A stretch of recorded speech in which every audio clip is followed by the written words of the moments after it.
रामकृष्ण हरी. रामकृष्ण हरी. लोकशाही झरा वारकरी खरा ही मालिका खरं तर आम्ही आधीपासून चालू केलेली होती. त्याची भनक कोणाकोणाला अशा पद्धतीनं लागली असेल असं आम्हाला कधी काही अपेक्षित नव्हतं. पण हे तथाकथित जे सगळे लिब्रांडू महाराष्ट्रातले आहेत, नास्तिकाचार्य स्वतःला म्हणून घेणारे, आणि त्यांच्या एका संमेलनामध्ये आता पुण्यामधली गोष्ट आहे. अतिशय विकृत पद्धतीनं ज्या वारंवार समाज माध्यमावरती पोस्ट टाकतात आणि आपली ही जी सगळी काही उबळ आहे, गरळ हे ओकल्याशिवाय ज्यांना राहवत नाही, अशा विकृत असलेल्या पत्रकार स्वतःला विदुषी त्या म्हणून घेतात का लोक त्यांना म्हणतात मला काही माहिती नाही. मुग्धा कर्णिक, मुग्धा धनंजय या नावानं त्या लिहितात. त्यांनी ज्या पद्धतीनं वारकरी संप्रदायावरती गरळ ओकलेली आहे, कालबाह्य कसा झाला, त्याच्यानंतर अज्ञानेश्वर म्हणजे ज्ञानेश्वर माऊलींना अज्ञानेश्वर कसं म्हणायचं, तुकारामाला फुकाराम कसं म्हणायचं, आणि काय काय मी त्याच्यावरती म्हणजे प्रत्यक्ष त्या काय बोलल्या ह्याच्या यापेक्षाही जयंतराव मला तुम्हाला आता यांनी उपस्थित केलेला मुद्दा, आणि आपण खरं तर इतक्या दिवसापासून चर्चा करायला लागलो. 800 वर्षापासून, 1 वर्ष असं नाहीये, कोरोनाच्या काळात सरकारने थांबवले म्हणून वारकऱ्यांना अपरिहार्यपणे घरी थांबावं लागलं. अन्यथा 1 वर्ष असं नाहीये की आता काही लोकांनी काही प्रतिसाद देत नाही तर वारी बंद करायची का. बरं, हे काय फक्त पंढरपूरची वारी नाही, देहू घ्या, आळंदी घ्या, पैठण घ्या, त्र्यंबकेश्वर घ्या, निवृत्तीनाथांची तिथे समाधी आहे, मुक्ताईनगर घ्या, मुक्ताबाईंची तिथे समाधी, सासवडला सोपान देवांची, कुठलंही गाव घ्या तुम्ही, वारकरी संप्रदायातल्या संतांच्या ज्या ज्या ठिकाणी समाध्या आहेत किंवा त्यांची पुण्य पावन स्थळं आहेत किंवा जन्मस्थळ आहे, नरसी नामदेव महाराजांचं जन्मस्थळ आहे, गंगाखेड जनाबाईंचं जन्मस्थळ आहे, त्याही ठिकाणी अतिशय सुंदर अशी मंदिरं उभारल्या गेलेली आहेत आणि त्याही ठिकाणी वेगवेगळे सप्ताह साजरे होतात. म्हणजे केवळ पंढरपूर नव्हे. आणि मुग्धा कर्णिक असं म्हणतायत की वारकरी संप्रदाय कालबाह्य झालेला आहे.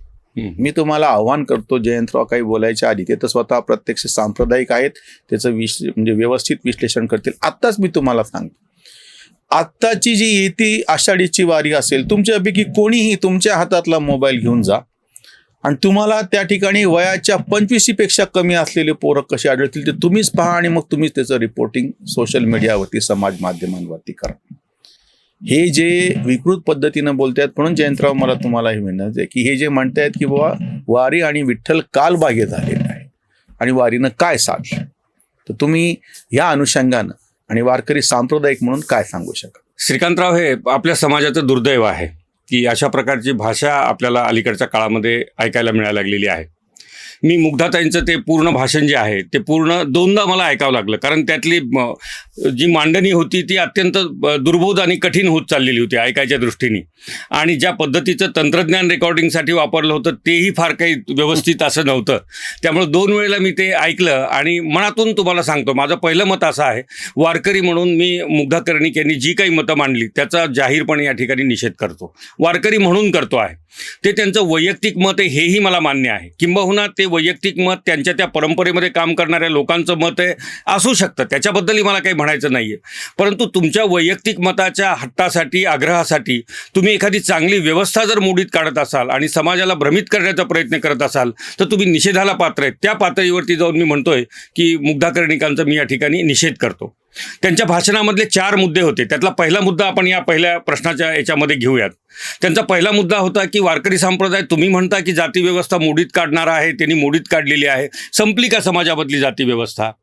मला 2 प्रकारचे प्रश्न पडतात या ठिकाणी. मुळामध्ये आपण समजून घ्या, जाती व्यवस्थेच्या परिणामावरती वारकरी संप्रदायाने काम केलेलं आहे. त्या जाती व्यवस्थेचं जे काही होतं ते आहे तिथे त्या ठिकाणी, त्याचे जे परिणाम होते समाजामध्ये, स्पृश्यता आलेली होती, कनिष्ठ ज्येष्ठ अशा प्रकारचा भाव आलेला होता, आणि मनुष्यत्वाचा गौरव करण्यासाठी म्हणून जातीचं विशेषण आवश्यक होतं, त्या पद्धतीवरती घात घालण्याचं काम वारकरी संप्रदायाने केलेलं आहे. नाही तर आम्ही सावतामाळी म्हणतो, गोरोबा कुंभार म्हणतो, सज्जन कसाई म्हणतो, आम्ही नरहरी सोनार म्हणतो. त्या जातीच्या त्याच्याबद्दलचा आमचा त्या ठिकाणी प्रश्न नव्हता.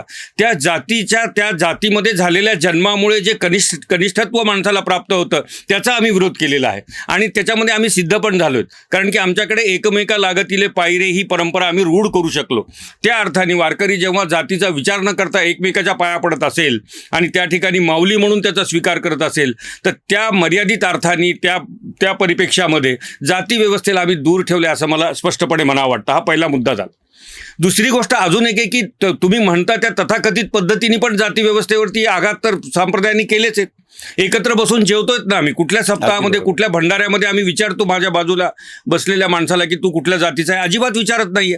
आम्ही त्याही पातळीवरती जाती व्यवस्थेचं निर्मूलन, एकत्र स्वयंपाक होतो, भंडारा एकत्र होतो, आम्ही ते केलेलं आहे. तिसरा मुद्दा असा आहे जो मला असं वाटतं की एखाद्या गावामध्ये शाळाच नाही श्रीकांतराव, आणि त्या गावामध्ये शाळा सुरू झाली, त्या शाळेमध्ये लोकांनी प्रवेश घेतले आणि पहिल्या वर्षी सगळे विद्यार्थी 40% पास झाले. आता तुम्ही अडून बसायचंय का 100% रिझल्ट लागला नाही शाळा बंद करून टाका? अरे दुसरी शाळा द्या ना तुम्ही आम्हाला. दुसरी शाळा दिली तर आम्ही त्या शाळेचाही विचार करू. पण आमची शाळा कशीतरी 0%वरून 40%वर घेऊन चालली, त्याला कुलूप लावायचा हा कुठला दुर्विचार तुमच्या मनात यायला लागलेला आहे? त्या अर्थाने मी म्हणतो की वारकरी संप्रदाय कालबाह्य नाही, तो कालबाह्य नाही, तो त्याच्या गतीने चाललेला आहे. त्याची ध्येय धोरणं वेगळे आहेत. आणि मला हेही कळत नाही, त्याच्यामध्ये त्यांचं एक वाक्य होतं की असे किती आंतरजातीय विवाह झाले वारकरी संप्रदायामुळं. अरे आंतरजातीय विवाह आणि वारकरी संप्रदाय कुठून गणित लावताय तुम्ही? जाती निर्मूलन आणि आंतरजातीय विवाह कुठलंच तुम्ही इक्वेशन बांधताय? सभ्यतेचा भाग म्हणून पॉडकास्टमध्ये मी वैयक्तिक उदाहरणं देऊ शकत नाही, तर मी 1000 उदाहरणं देईन तुम्हाला. तो विवाह करणं न करणं होत त्या व्यक्ती स्वातंत्र्याचा भाग आहे. त्यांना वाटलं तर करतील, त्यांना नाही वाटलं तर नाहीत करणार. हा, त्याच्यामध्ये जर जातीच्या माध्यमातून जर काही बळजबरी होत असेल त्याचा विचार समाज करतोच आहे. आम्ही कधीच ऑनर किलिंगचा पुरस्कार करत नाहीयेत. कुठल्या वारकऱ्याने पुरस्कार केला त्या गोष्टीचा नाही केलेला ना. पण हे नाही, मग तुमच्याकडे जातीचे आंतरजातीय विवाह किती झाले हे परिमाण लावणं म्हणजे चक्क कुबड्या घेऊन सबब मांडणं आहे. जयंतराव ज्या त्वेषानं आणि ओघानं बोलतायत मी त्यांना थांबवतो आणि ते स्वतः बोलणार नाहीत. पण मी तुम्हाला सांगतो की मुग्धा कर्णिक सारखे जी बडबड करायला आलेत, स्वतः उदाहरणं देत नाही. यांच्या घरामध्ये जेव्हा आंतरजातीय विवाह झाले त्यांनी त्याचे ढोंग नाही पिटले, त्याचे ढोल नाही बडवले, त्याचे पुन्हा ते तशा अर्थाने जाऊन पुन्हा इनकॅश करणे असं नाही केलेलं. वारकरी संप्रदाय इतका व्यापक आहे की त्यांनी हे सगळं प्रत्यक्ष करून दाखवलेलं आहे. कालबाह्यचा जो मुद्दा आहे जयंतराव, मला तुम्हाला त्याच्यावरून थोडंसं पुढं न्यायचं आहे. आज मानसिकदृष्ट्या समाज जेव्हा अडचणीमध्ये येतो आणि तेव्हा अगदी भले सुद्धा असं म्हणतात की आपण एकदा पंढरपूरची वारी करूया. पंढरपूरची वारी समजा मोठी गोष्ट झाली तरी आपण प्रत्यक्षामध्ये आपल्या गावच्या मंदिरामध्ये जाऊया. तेही अवघड वाटलं. आमच्या छत्रपती संभाजीनगरमध्ये इथे जे वाळूजवळ पंढरपूर आहे, या छत्रपती संभाजीनगर पासून त्या पंढरपूरपर्यंत पायी दिंडी निघते. हे काय फार मोठं अंतर नाहीये, 15-20 किलोमीटरचं जेमतेम अंतर आहे. पण ते लोक पायी चालतात आणि त्याच्यामध्ये आपण कुठेतरी पंढरपूरला, त्या पंढरपूरला धाकटं पंढरपूर किंवा असे बऱ्याच ठिकाणी ही नावं तुम्ही दिलेली आहे. कालबाह्य तुम्ही म्हणतात. म्हणून मला जयंतराव तुम्हाला असं विचारायचं आहे, ह्यांचं एक वेळ बाजूला ठेवावं, हे विकृत लोक आहेत. पण मला एक गाभा असा तुम्ही सांगा की तिची तुम्ही खरं तर सुरुवात केलेली पण आहे बोलण्यामध्ये, लागतील एकमेका पायी म्हणून. अशी काय नेमकी विलक्षण गोष्ट आहे की आज हे एवढं बोलतायत, उद्या हे विरून जातील, यांचे नावही कोणाला आठवणार नाहीत. तुम्हाला मी सांगतो, आज हा विषय आहे म्हणून तरी आपण यांचं नाव घेतो त्या विकृत लोकांचं. उद्या तेही घेणार नाहीत. यापूर्वी सुद्धा अशा पद्धतीनं प्रहार झालेले आहेत वारकरी संप्रदायावरती. मला एक फक्त असा मुद्दा सांगा, आपण सुरुवातीला पण खूप आधी पण त्याची चर्चा केली होती, आज परत करूयात, की असा काय गाभा आहे वारकरी संप्रदायाचा? हे म्हणतात कालबाह्य झाले तो कालबाह्य होत नाही. गंबा सरदार सारख्या गांधीवाद्यांना सुद्धा संत साहित्याची सामाजिक फलश्रुतीसारखा ग्रंथ लिहावा वाटतं. सगळे तुम्ही सगळ्या विचारधारांमध्ये विशेषतः महाराष्ट्रातला जर विचार केला तर कम्युनिस्टमधले श्रीपाद अमृत डांगे असो, समाजवाद्यांमधले साने गुरुजी असो, गांधीवाद्यांपैकी आपले हे सगळे गुरुजी असो, या सगळ्यांनी विनोबा भावेंसारखी लोक असोत गांधीवाद्यांमधले, ह्या सगळ्या लोकांनी संत साहित्याचा फार व्यवस्थित पद्धतीनं अभ्यास केलाय, आकलन केलेलं आहे. आणि गावगावचे सप्ताह आणि भंडारे तेव्हा सुद्धा कसे होत होते, ते सगळे एकतेचं प्रतीक कसं आहे. अशी काय गोष्ट आहे की हे जरी किती म्हणले तरी तो उलट कालबाह्य ठरत नाही. नित्य नूतन, सनातन सारखा वारकरी संप्रदाय सुद्धा आमचा नित्य नूतन ठरतोय. अशी नेमकी गाभ्याची काय गोष्ट आहे? हे आमचं वारकरी संप्रदाय पूर्णतः सनातन धर्माच्या त्या चौकटीमध्ये बसून आम्ही या ठिकाणी निर्माण केलेला आहे. दुसरी गोष्ट अशी आहे की सनातन धर्माने व्यक्ती स्वातंत्र्य आणि व्यक्ती सामर्थ्याचा एक अत्युच्च आविष्कार करण्याची संहिताच मांडलेली आहे. ती संहिता घेऊन आम्ही पुढे चाललेलो आहोत. आम्ही वेगळं काही मांडतच नाहीयेत, फक्त त्यातली क्लिष्टता दूर केली, त्याला आचरण सुलभ करून आणलं, आचरणाच्या पातळीवरती सर्वांना त्याचं स्वातंत्र्य त्या ठिकाणी दिलं आणि हा संप्रदाय तुमच्या म्हणजे समाजाच्या हाती सोपवलेला आहे. इथे कोण नेता नाही आहे. इथे काय असं नाही मठाधिपती कोणीतरी आहे तो वारकरी संप्रदाय चालवतो. एक विठ्ठलच आमचा तो मालक आहे. त्या मालकाच्या प्रती आमची भावना आहे, त्या मालकाच्या प्रती आमचं समर्पण आहे आणि त्याला स्मरून आमचा व्यवहार आहे. आता हे बघा ना तुम्ही, आमच्या घरामध्ये मूल जन्म तर रात्री त्याच्या कानावरती सारासार विचार हरिपाठ हे वाक्य पडतं ना रात्रीच्या वेळेला. आता हा सारासार विचार आणि विवेक काय काय कुठं फरक करायचा आहे? कुठला विवेकवाद आहे आता आमचा? तर आम्ही विवेक त्याला जन्मतः शिकवायला लागलेलो आहोत. माणसानी कसं वागलं पाहिजे, माणसानी परस्पर संबंध कसे ठेवले पाहिजे, माणसाचा चेतन अचेतनाबरोबरचा व्यवहार कसा असला पाहिजे ह्याची शिकवण म्हणजे वारकरी संप्रदाय आहे. कर्म आपलं सिद्ध कसं करायचं ह्याची शिकवण म्हणजे वारकरी संप्रदाय आहे. इथे आम्ही कुठल्याच व्यवसायाला कुठलं निम्न आणि गौणस्थान दिलेलं नाहीये. ते चिखल तुडवणारे गोरोबा कुंभार मुक्ताबाईला पण आदरणीय होते. ते चिखल तुडवत होते. तो नरहरी सोनार कलाकुसर करणारा तो सगळ्यांना आदरणीय होता. कांदामुळा भाजीमध्येच कायम स्वरूपी आपला देव शोधणारे सावतामाळी आमच्यासाठी ज्ञानेश्वराहून कमी नव्हते. हे सगळं आहे ना. तो काय म्हणतो आपण, कसं होतं की ह्या सगळ्या संप्रदायामध्ये सुदैवानी सगळ्या जातींमध्ये संतांनी जन्म घेतलेला आहे.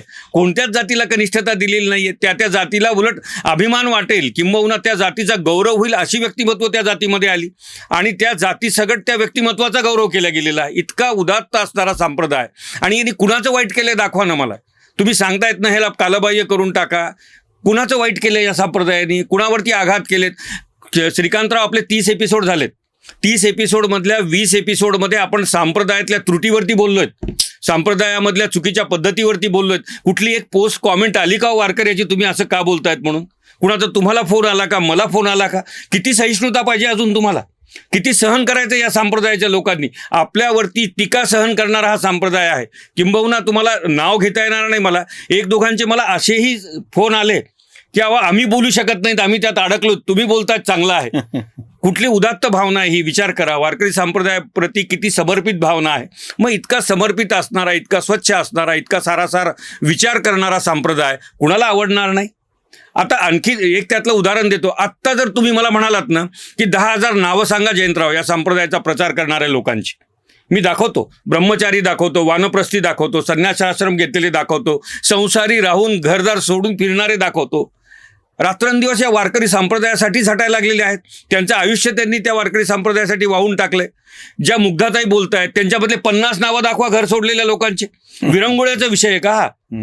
विरंगुळ्याचा विषय असू शकतो का? आणि मला म्हणायचं की तुम्ही जाती व्यवस्था मोडीत काढू शकला नाही 100% वारकरी संप्रदाय म्हणून तुम्ही बोलतायत ना. माझ्या एका प्रश्नाचं उत्तर द्या. महाराष्ट्रामध्ये 1 लाखभर लोकांना समाजशास्त्रामध्ये PhD मिळाली असेल, 10-1 हजार परिषदा झाल्या असतील, 5-50 हजार शोध निबंध लिहिल्या गेले असतील, आत्ताच्या त्या परिषदेसारख्या 1000 परिषदा झाल्या असतील. काय दिलं मॉडेल तुम्ही आम्हाला? जाती व्यवस्था संपवणारा कुठला विचार तुम्ही आम्हाला दिला? कुठली उदाहरणं घालून दिली? कुठलं त्याचं सार्वत्रिकरण आम्हाला दाखवता आलंय? मग तुम्हाला जमत नाही, कुणीतरी करायला लागलंय. ते अर्धवट का असं ना, थोडं का असं ना, पण ते तुम्हाला होऊ द्यायचं नाही. यात मला भावना ही दिसते, तुमची साध्यापेक्षा साधनावरती निष्ठा आहे. तुम्हाला आमचं साधन नकोय, तुमचं साधन एस्टॅब्लिश करायचं आहे. ही भूमिका अत्यंत चूक आहे. चूक यासाठी तुम्ही चूक बोलतायत म्हणून नाही, ही समाजघातक भूमिका आहे म्हणून चूक आहे. नाही जयंतराव, त्याच अनुषंगानं मला तुम्हाला शेवटाकडं काही गोष्टी विचारायच्या आहेत. वारकरी संप्रदायावरती टीका करणं एक वेळ आपण समजू शकतो, लोकशाही आहे म्हणून.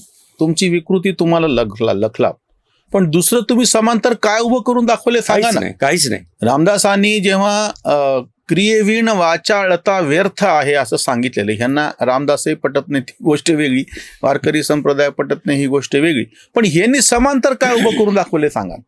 फार जुनं नाही सांगत मी, गेल्या 78 वर्षात स्वातंत्र्य मिळाल्याच्या नंतर किंवा 50 पासून आधुनिकरित्या जे काही संविधान तुमच्या हातात आलेले, ती नवीन व्यवस्था तुमच्या हातामध्ये आलेली, 52 पासून लोकशाही निवडणुका चालू आहेत. हे सगळ्या व्यवस्थेमध्ये तुम्ही वारकरी संप्रदायाला समांतर अशी समताधिष्ठित अशी नेमकी काय चळवळ चालून दाखवली आणि त्याला लोकांनी काय आणि कसा प्रतिसाद दिला? तुम्ही म्हणता ना की सगळं ह्यांनी जाती सगळ्यामध्ये विभागले. सगळ्या जातीचे लोक वारकरी संप्रदायात आहेत. सगळ्या जाती धर्माचे लोक इतक्या मोठ्या प्रमाणामध्ये दुसऱ्या कुठल्या चळवळीत ते दाखवून द्या. म्हणून मला तुम्हाला त्या अनुषंगानं जयंतराव असं विचारायचं आहे. यांचं परत मी तेच सांगतो की जाऊ दे, हे बाजूला ठेव. ह्या सगळ्या अशा पद्धतीचे वार तर नेहमीच होत आलेले आहेत, आक्षेप होत आलेले आहेत. असंख्य गोष्टी प्रत्यक्ष संप्रदायात कुप्रथा शिरलेल्या आहेत. ते सगळं बाजूला ठेवून आपण पुढं वाटचाल करतो. आत्ता युद्धसन्य सगळी परिस्थिती आहे. इंधनाची टंचाई अतिशय गंभीरपणे सगळ्यांना भेडसावत आहे. आणि वारकरी संप्रदायाने त्या काळात, तुकाराम महाराजांच्या काळात एवढा दीर्घ दुष्काळ पडलेला असताना सगळ्यांनी ते जे काय अन्नधान्य आहे ज्या पद्धतीनं वाटून घेण्याची एक आदर्श समोर ठेवलेला होता. म्हणून मला तुम्हाला शेवटाकडे येताना असं विचारायचं आहे, आता विश्वात्मके देवे असं माऊलींनी सांगितलं, ती परत आज परिस्थिती आलेली आहे. म्हणजे ही जी व्यापकता वारकरी संप्रदायाने दाखवली ती आजच्या काळात फक्त महाराष्ट्रापुरती नाही. यांच्यासारखे विकृत लोक मराठीत बडबड करायलेत, पण मी फक्त महाराष्ट्र, फक्त भारत इतक्यापुरतं म्हणत नाही. सगळ्या देशाच्या पातळीवरती वारकरी संप्रदायाचा विचार पोहोचवण्याची गरज आहे, किंवा वारकरी संप्रदायाच्या विचाराचं सूत्रच जगाला तारू शकतं. या दृष्टीनं वारकरी संप्रदायाचं भवितव्य तुम्ही कसं पाहता? श्रीकांतराव, थोडा मुद्दा असा आहे, तुम्ही काढला म्हणून मला ते पुन्हा त्याला अधोरेखित करायचं आहे. आपला तो लोकशाही झरा वारकरी खरा आपण म्हणतो आहोत. आपली स्पष्ट भूमिका आहे की वारकरी संप्रदायाच्या तत्वज्ञानाचा एक मोठा स्रोत त्या आमच्या घटनेच्या मागे होता. घटनेमध्ये ते संमेलित केलेलं आहे. बरोबर. आता हे जे आहे ना, हे घटना दाखवायची, घटनेचं पायमल्ली व्हायला लागली, राज्यघटनेचं असं व्हायला लागलंय, तसं व्हायला लागलंय म्हणायचं. पाळायच्या बाबतीमध्ये विचार करा ना. वारकरी गेल्या 70 वर्षात दाखवा ना. आम्ही ती नवी संहिता आपण जशाला तशी स्वीकारली. आमच्या जीवाची जवळीक होती त्या संहितेशी, आमची तत्व त्यात आली होती, आम्ही स्वीकारली ना. गेल्या 70 वर्षामधलं वारकऱ्याचं हिंसक आंदोलन दाखवा ना. तुम्ही करोनामध्ये मंदिरात जाऊ नका म्हणलं, आम्ही बंद केलं ना जाणं. तुम्ही वारी थांबवा म्हणलं, आम्ही थांबवली ना. राज्यघटनेमध्ये ज्या व्यक्ती स्वातंत्र्याच्या गोष्टी केलेल्या आहेत, त्या सगळ्या गोष्टी, ज्या सगळ्या धर्माचा आदर करण्याच्या गोष्टी केल्या, आम्ही काय केलेलं नाही दाखवा ना. आम्ही ती घटना खरपाल तर पाळतो आहोत. आम्ही त्या घटनेचं अनुसरण करतो आहोत. त्या घटनेला अधिकाधिक गौरवास्पद करणारी जी काही कृती आमच्या हातून होते आहे ती वारकरी म्हणून आम्ही करतोच आहोत. तुम्ही काय करता आहात? तुम्ही फक्त त्या घटनेचा एक हातामध्ये दाखवायचं आहे का? फक्त घटना दाखवण्याची गोष्ट नाहीये, घटना अनुसरण्याची गोष्ट आहे. वारकरी संप्रदाय पूर्णतः त्या घटनेला अनुसरून वागतो आहे. गेल्या 70 वर्षातलं एक उदाहरण दाखवा की लोकशाही तत्वाला काळीमा फासणारं वारकरी संप्रदायाने कुठलं काम केलेलं आहे. आता तुम्ही काहीतरी कुठलं उदाहरण उचलाल, त्याला बाबा म्हणाल, त्याला भोंदू म्हणाल आणि म्हणाल हे तो आमचा नाहीच आहे ना.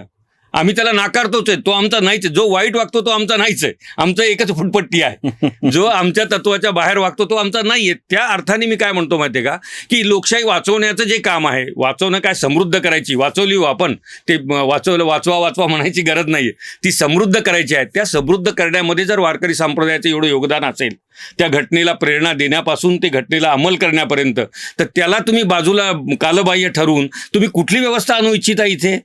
तुम्हाला काय पाहिजे? तुम्हाला असं म्हणायचं आहे का, माझं अगदी म्हणू नये असं, तुम्हाला असं वाटतं का की तुम्हाला जी अपेक्षित सामाजिक अस्वस्थता पाहिजे होती, जे अनरेस्ट तुम्हाला पाहिजे होतं, ते आम्ही होऊ दिले नाही म्हणून आमच्यावर चिडताय का तुम्ही? तुम्हाला जे पाहिजे होतं की सगळी अनागोंदी माजलेली आहे, कुणाचा पायपोस कुणाच्या पायात नाहीये, देश विस्कटलेला आहे, लोकशाही तत्व सगळे बाजूला विखुरलेले आहेत आणि देशामध्ये एक प्रकारचा अनाचार माजला, अशी स्थिती तुम्हाला पाहिजे होती का? ती आम्ही होऊ देत नाहीत म्हणून आमच्यावर राग आहे का? मला याही प्रश्नाचं उत्तर पाहिजे श्रीकांतराव. फार छान, तुम्ही अतिशय पोटतिडकीनं हा विषय मांडलात. याच्यावरती बोलता आपण पुढच्याही भागामध्ये चर्चा करत राहू. तुम्ही पण जरूर सांगा. आणि खरं तर काही सांगायची गरज सुद्धा नाही. हे अशा विकृत लोकांना ऐकायला 5-50 सुद्धा लोक गोळा झालेले नसतात. किमान आम्हाला त्याची दखल केवळ त्यांनी आता अशा पद्धतीनं बोललंय म्हणून घ्यावी लागते, अन्यथा आम्हाला घ्यायची पण गरज नाही. आम्ही पण काही सांगायची गरज नाही. संपूर्ण ज्या ठिकाणी वारकरी सांप्रदायिक आहेत, जगभरामध्ये विखुरलेले, अगदी परदेशामध्ये गेलेला सुद्धा तो आपल्या त्या विठ्ठलाच्या मूर्तीसमोर एकादशीच्या दिवशी आपलं मनन चिंतन करतो. आपल्याला आठवतील ते सगळे अभंग रचतो, आपलं अभंग म्हणतो आणि परमेश्वराचं चिंतन करतो. त्याच्यामुळे आम्ही वेगळं सांगायची गरजच नाही. श्रीकांतराव, माझे एक नातेवाईक आहेत शिरीष वसमतकर म्हणून, ते राहतात सॅन फ्रान्सिस्कोला. मागच्या आषाढीला ते इथे येऊन 1 महिन्यापासून माझ्या मागे होते की माझी व्यवस्था कशी असेल, वारीत कसं जाता येईल. त्यांनी तिथून इथे येऊन वारी केली आणि वारी करून थांबले नाहीत. वारी करून परत सॅन फ्रान्सिस्कोला गेल्यावर तिथल्या मराठी समाजाला एकत्र करून वारी समजावून सांगितली. त्याच्यामुळे हे ना असं म्हणू देत काय, त्यांना त्यांची विकृती, त्यांची ती विकृती आहे, आमची संस्कृती आहे. त्याच्यामुळे आम्ही आमच्या पद्धतीनं उत्तर देत राहूत नव्हे. प्रत्यक्ष कृती गावोगावी वारकरी सांप्रदायिक करतच आहेत. अशा लोकांची उलट दखल घेऊ नका असं मला तुम्हाला आग्रहानं सांगणं आहे. त्यांचे मुद्दे खोडायचा काही मुद्दाच नाही, कारण की ते मुद्देच नाही आहेत. ते नुसते गुद्देच आहेत आणि ते नुसती गरळ ओकणच आहे. सदानंद मोरे सारख्यांनी तुम्ही सगळ्यांना जर कालबाह्य म्हणता, तुम्ही सगळ्यांना तुकाराम महाराजांना माऊलींना तुम्ही जिथं मोजायला तयार नाहीत, ती बाकीचे आम्ही तुमच्यासमोर काय सांगणार? तुमच्या बुद्धीची कीव करावी तेवढी थोडी आहे. इथेच थांबूयात. या विषयाच्या संदर्भामध्ये तुमची पण काही मतं असतील, तुम्हाला काही व्यक्त करायचं असेल तर जरूर व्यक्त करा. पुढच्या भागामध्ये जयंतराव त्याचं उत्तर देतील, खुलासा करतील. इथेच थांबूयात. रामकृष्ण. रामकृष्ण हरी. स्वधर्म जागृतीचा विधायक बुरुज Analyzer News.